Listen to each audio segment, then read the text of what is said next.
Welcome to the Banker Lamp. Please enjoy the video. You're starting now? Open Capcut and create a project, then import the clip you'll slow. Tap the clip on the timeline to select it so tools appear. Trim the edges to focus on the moment you want in slow motion. This reduces processing and keeps the effect clean. Once trimmed, make sure the playhead sits at the action start.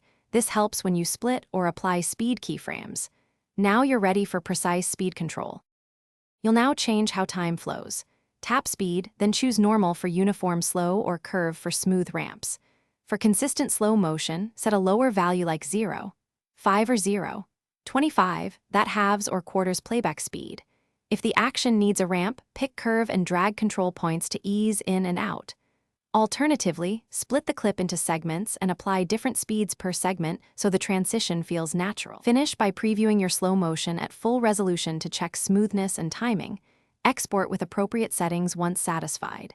If the clip stutters, enable frame interpolation or use footage recorded at a higher frame rate like 60 FPS. That yields smoother slow motion. If audio sounds off, detach it and either slow it, add a separate music track, or mute it. And if rendering fails, restart the app and clear cache. These quick steps usually resolve export hiccups.